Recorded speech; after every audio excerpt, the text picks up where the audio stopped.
বাবু একটু কেবিনে আসবা। আদর লাগবে? কোথায় দিব বলো? দুষ্টু ফাজিল পোলা, তোমাকে আদর দিতে বলছি, কাছে আসতে বলছি। তুমি কাছে আসতে বলার মানেই তো কিছু একটা হবে আমাদের মাঝে। হ্যাঁ হবে, কিন্তু এটা কাজের বিষয় ছাড়া অন্য কিছু না। আর তুমি এইভাবে উল্টাপাল্টা বলতেছো সবার সামনে, তারপর সবাই তো বাজে কিছু ভাববে। ভাবলে ভাববে, তুমি তোমার বউ, তোমার সাথে আমার কিছু হতেই পারে। তাহলে এমন করে রিয়াক্ট করার কি আছে? নাকি আমি খুব বেশি অন্যায় কিছু বলে ফেলেছি? না সোনা, তুমি অন্য কিছু বলতে পারো। তুমি তো আমার একমাত্র সোনা, তুমি আমার পিচ্ছি একটা বর। তাহলে তুমি আমাকে ভুল বলতে পারো কখনো না? এত তেল মারা হচ্ছে কিসের জন্য বলো তো? কি সমস্যা কি? আমি তো সেটাই বুঝতে পারতেছি না। হ্যাঁ, তুমি আমাকে এমন করে বলতে পারলে? তুমি এমন করে আমাকে কি বোঝাতে চাইলে? আমি নাটক করি সব সময় তোমার সাথে, তোমাকে কাছে পাওয়ার জন্য এরকম করে এসব কথা বলতে থাকি। তুমি আমাকে এমন করে বলতে পারলে? আসলে তুমি আমাকে একটুও ভালোবাসো না। যদি বাসতে তাহলে এমন করে এইসব কথা বলতে পারতে না। আজকে তুমি বলে বুঝিয়ে দিয়েছো তুমি আমাকে কতটুকু ভালোবাসো। দেখো, অফিসের মধ্যে এরকম নাটক করো না তো। তাছাড়া জানো কত কাজের চাপের মধ্যে আছি। তারপরও যদি এরকম করতে থাকো তখন কিন্তু ভালো লাগবে না। আর তোমার ভাই কিন্তু আমাকে বলে দিচ্ছে যে অফিসের মধ্যে আর যাই হোক, যেন কোনো কাজের বিষয় ছাড়া অন্য কোনো ফ্যামিলি প্ল্যানিং না চলে। সেটা কিন্তু খুব ভালো করে বলে দিয়েছে। তাহলে আমি কেন এসব করব? তারপর তো ওরা আমাকে অফিস থেকে বের করে দিবে, তখন কি ভালো হবে? ভাইয়া বললো আর তোমাকে শুনতে হবে? আর তাছাড়া ভাইয়া বলার কে? এখন তো অফিসের এমডি আমি, তাহলে ভাইয়া বললেই তোমাকে সেটা শুনতে হবে? আজব তো। তোমার ভাইয়া আমার বস, তাহলে আমি তার কথা কেন শুনবো না? তাছাড়া তোমার ভাইয়া যদি বারণ করে, আমাকে সেটা শুনতে হবে না বলো? যদি না শুনি তাহলে তো অফিস থেকে বের করে দিবে। তারপর বের করে দিলে তোমাকে খাওয়াবো কি? আর কি কোথায় দাঁড়াবো বলো? আমি থাকতে তুমি এত টেনশন করো কি করতে? তাছাড়া আমার কি কম টাকা আছে নাকি? আমরা চলতে পারবো না? তুমি কি মনে করো কখনো এরকমটা হবে না? তুমি শুধু শুধু এসব ভাবছো। তুমি কি ভাবো তোমার টাকায় আমি নিজেকে চালাবো? তাহলে সেটা ভুল ধারণা। আমি কখনো এরকম কিছু ভাবি না। আর তোমাকে বিয়ে করেছি যতদিন খাওয়াতে পারবো, ততদিন তোমায়, যতদিন গায়ের শক্তি আছে ততদিন নিজে রোজগার করে খাওয়াবো। তোমার কাছ থেকে একটা টাকা আমার পক্ষে নেওয়া সম্ভব না। তুমি এমন করে বলতেছো কেন? আমি কি তোমাকে জোর করেছি নাকি? কিন্তু তুমি বলতেছিলে যে ভাইয়া নাকি তোমাকে অফিস থেকে বের করে দিবে, এই জন্যই কথাটা বললাম। আমি কিন্তু তোমাকে রিলেশনে যাওয়ার আগে বলেছিলাম যে তুমি তোমার টাকা পয়সা দিয়ে কখনো আমাকে কেনার চেষ্টা করবে না, কিংবা আমাকে লোভ দেখানোর চেষ্টা করবে না।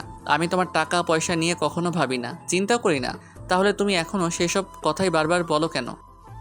বাবু, তুমি এই জন্য রেগে যাচ্ছ? তোমাকে বললাম না যে তুমি এমন করে রেগে যেও না? তাছাড়া তোমাকে কি আমার কাছে পেতে ইচ্ছে করে না বলো? তুমি কাজের বাহানা দিয়ে অফিসে একটু আমাকে কাছে টেনে নাও না। আগে যতটুকু রোম্যান্স করতে, যতটুকু আদর করতে, এখন তার অর্ধেকটাও করো না।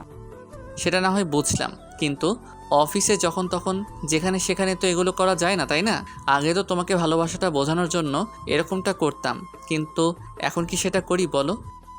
কিন্তু একটা কথা কি জানো তো, আমার না যখন তখন তোমাকে কাছে পেতে ইচ্ছে করে। আর এখন তো আমাদের বিয়ে হয়েছে, এখন কিছু হলেই কি? আমি তো তোমাকে কেবিনে আসতে বলেছি, তুমি কেবিনে আসবে না কেন? তাছাড়া তুমি ডেস্কে বসে কি এমন করতেছো সেটা তো আমি দেখতেই পাইতেছি। হ্যাঁ, তোমার কেবিনে যাই, তারপর তুমি আর আমাকে কেবিন থেকে বের হতে দিবে? আমি কি সেটা জানি না মনে করেছো? তুমি যে দুষ্টুমি করতে শুরু করো আর যে ফাজিল প্রকৃতির মেয়ে, সেটা আমার খুব ভালো করে জানা আছে। তাই আমি ভুলেও তোমার সাথে তোমার কেবিনে যাব না। তুমি কি করে ভাবলে যে আমি কেবিনে গিয়ে এগুলো শুরু করব? আরে বাবা, একটু রোম্যান্স করা যায় না নাকি? রোম্যান্সটুকু তুমি করতে পারবে না? তাছাড়া এই সামান্য বিষয়টাকে তুমি এত দূর নিচ্ছ কেন? আমি তো তোমাকে বলেছি শুধু একটু আদর দিতে, তাছাড়া কি আমি সব কিছুই করতে বলেছি নাকি? সব কিছু মানে কিসের কথা বলতেছো? সব কিছু বলতে কি বোঝো তুমি? আরে বাবা, আমি বলতেছি ওই যে যেটা করলে বেবি আসে ওইটার কথা বলতেছি। ওইরকম কি করতে বলেছি নাকি? তোমাকে তো জাস্ট একটু আদর করতে বলেছি। ওই দুই একটু কিস টিস করলে আর আমাকে একটু জড়িয়ে ধরলেই হবে। সি সি, ওইগুলো বলে সবার সামনে কি বোঝাতে চাইছো? যে অফিসের মধ্যে আমরা এগুলো করি, তারপর যদি কেউ বুঝতে পেরে যায়? বুঝতে পেরে যাবে কেন? আমি কি এমন করব যার জন্য আমরা বুঝতে পেরে যাবে? আর আমার রুমের দরজা তো আটকানো থাকবে, তাহলে কেউ দেখবে কি করে? দেখবে না, শুনতে তো পাবে।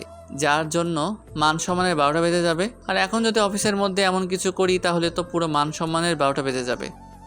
না শোনা, এমন কিছু হবে না। আর আমি তো তোমাকে বলতেছি এখানে তেমন কিছু করব না, আমরা শুধু তুমি আমাকে একটু আদর করলেই হবে। তাই? কিন্তু এখন তো আমার অনেক কাজ আছে।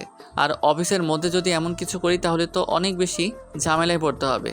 আরও হুটহাট করে যদি তোমার ভাইয়া চলে আসে, তারপর যদি তোমাকে আমার সাথে দেখে, তখন কিন্তু আমাদের লজ্জায় পড়তে হবে। আর তোমার ভাইয়া আমাকে কি বলে দিয়েছে তুমি তো সেটা খুব ভালো করে জানো।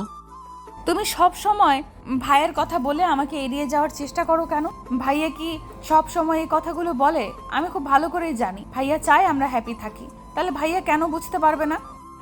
তোমাকে কাছে না পাওয়া পর্যন্ত তো আমার মধ্যে পুরো একটা শূন্যতা কাজ করে। আর যখন তুমি আমার কাছে আসো মনে হয় পৃথিবীর সব সুখ আমার কাছে আছে। তাহলে তুমি কেন আসবে না?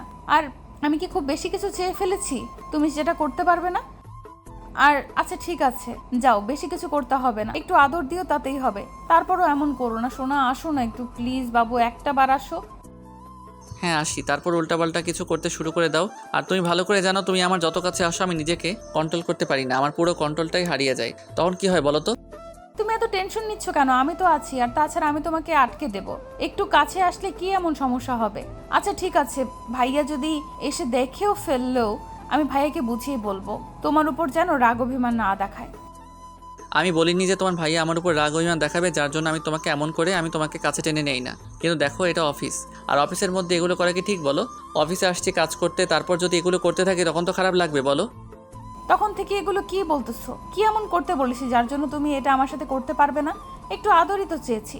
আচ্ছা ঠিক আছে, যাও, তোমার করতে হবে না। এরপর যদি তুমি বলো যে তোমার আদর লাগবে, আমি আর কখনো তোমার কাছে আসবো না। দেখি তুমি কার কাছ থেকে আদর নাও। তাই আচ্ছা ঠিক আছে, দেখা যাবে। আমার আদর পেতে ইচ্ছে করলে আমি অফিসের যে নতুন কলিগগুলো আছে ওদের মধ্যে কারো কাছ থেকে আদর নিয়ে নিব। ওরা তো আমার সাথে প্রেম করার জন্য উঠে পড়ে লেগেছে, তাহলে কেন ওদের থেকে আদর নিব না বলো? ঈশানের কথাতে মায়া একটা রাগী দৃষ্টিতে ওর দিকে বেশ কিছুক্ষণ তাকিয়ে থেকে তারপর একটা হুংকার দিয়ে বলতে লাগলো, যাও না, যাও, ওদের সাথে লটর পটর প্রেম করো। কেউ কি বারণ করেছে? অফিসে আসার পর থেকেই তো দেখছি এরকম লুচুগিরি করে বেড়াচ্ছ। আর তাহলে আমার সাথে প্রেম করার কি ছিল? আমাকে নিজের মায়ায় ফেলেছিলে কেন? আর বিয়েই বা করেছিলে কেন যদি আদর না করতে পারবে? আরে বাবা, তুমি এত রেগে যাচ্ছ কেন? আমি রাগার মতো কি এমন বললাম যার জন্য তুমি এমন করে রেগে যাচ্ছ? ঈশান কথাটা বলে মায়ার দিকে এগিয়ে আসতে লাগলো। কারণ মায়া প্রচন্ড পরিমাণে রেগে গেছে। তাই ঈশান জানে এখন যদি ওকে না সামলায় তাহলে কন্ট্রোলের বাইরে চলে যাবে। তাই মায়ার কাছে এসে যখনই একটা হাত ধরতে যাবে, মায়া এক ঝটকায় হাতটা ছাড়িয়ে নিল। তারপর নিজের কেবিনের দিকে চলে গেল। মায়া কেবিনে গিয়ে দরজাটা আটকে দিল। আর ঈশান বলতে লাগলো, পাগলি, একটাবার দরজা খোলো। আচ্ছা ঠিক আছে, আমি তোমাকে আদর করে দিচ্ছি, তারপরও এরকম পাগলামি করো না। আচ্ছা দেখো, আমি আর কখনো এরকম করে তোমাকে দূরে সরিয়ে দেবো না। তুমি যখন আমাকে কাছে টেনে নিতে চাইবে তখনই তোমাকে কাছে আসবো, তারপরও এরকম রাগ করে থেকো না। দেখো, আমার এখন তোমার সাথে কথা বলার কোনো মুড নেই। তুমি এখান থেকে যাও। তারপর রাগ করে কিছু একটা বলে দিলে তখন তোমারই কষ্ট লাগবে। এখান থেকে যাও, যেতে বলছি যাও। যদি না যাও তাহলে কিন্তু আমি উল্টাপাল্টা কিছু একটা সত্যি বলে দিব, তখন কিন্তু সেটা খুব ভালো হবে, বলো। আচ্ছা ঠিক আছে, আমি চলে যাচ্ছি, কিন্তু বাসায় গিয়ে তোমার রাগটা ঠিক ভাঙিয়ে নেবো, দেখো। মায়া কোনো কথা বলল না। ঈশান সারাদিন আর কোনো কাজে মন দিতে পারল না। আসলে মায়া যখনই অফিসে আসে তখনই কাজের ফাঁকে ফাঁকে ঈশানকে বারবার কাছে টেনে নেওয়ার জন্য বলতে থাকে। আর আজকেও তার ব্যতিক্রম হলো না, কারণ কালকে মায়া ওকে আদর করতে দেয়নি। ভেবেছিল হয়তো ওর ওপর একটু রাগ করে আছে, যার জন্য ঈশানকে কাছে টেনে নিলে হয়তো ওদের মানবিমানের পালাটা মিটে যাবে। তাই মায়া চেয়েছিল ঈশানকে একটু কাছে পেতে, কিন্তু ঈশান সেটা করতে দিল না। সারাটা দিন ঈশান মায়ার সাথে কথা বলার চেষ্টা করলেও, ক্যাবিনে যাওয়ার চেষ্টা করলো, কিন্তু মায়া কোনো অনুমতি দিল না। যার জন্যই ঈশানের যেতে পারলো না। তো অফিস ছুটি হতেই মা নিজেই বাসায় চলে গেল, যার জন্য অনেক বেশি অবাক হলো। আর মনে মনে ভাবতে লাগলো, সামান্য বিষয় নিয়ে এত বেশি রাগ করে আছো আমার উপর। আচ্ছা ঠিক আছে থাকো, আমিও তোমার রাগ ভাঙাবো না, দেখি তুমি কি করে রাগ করে থাকতে পারো। তো ঈশান একটা রিক্সা নিয়ে বাসায় চলে যায়। তারপর কলিং বেল দিতেই আম্মু এসে দরজাটা খুলে দেয়। ঈশান কোনো কিছু না বলে রুমে চলে আসে। দেখে মায়া ওয়াশরুমে আছে। ঈশান বেশ কিছুক্ষণ বিছানায় বসে রইল। তারপর মায়া ফ্রেশ হয়ে বাইরে আসলে ঈশান খেয়াল করলো ও শুধু একটা টাওয়াল পরে আছে। ঈশান ওকে দেখে চোখ ফেরাতে পারছিল না। ওকে এমন করে তাকিয়ে থাকতে দেখে একদম আমার দিকে নজর দিবে না। এখন আদিক্ষেতা দেখানো হচ্ছে, তাই না? আমি খুব ভালো করেই জানি তুমি আমাকে কেমন কেমন কি ভালোবাসো। এখন এই নাটক দেখানোর দরকার নেই, যাও এখান থেকে, ফ্রেশ হয়ে আসো। রাগ করে আছো আমার উপর? তুমি রাগ করে থাকতে পারো না, সেটা তুমি খুব ভালো করেই জানো। তারপরও কেন রাগ করে থাকো সবসময় এমন করে?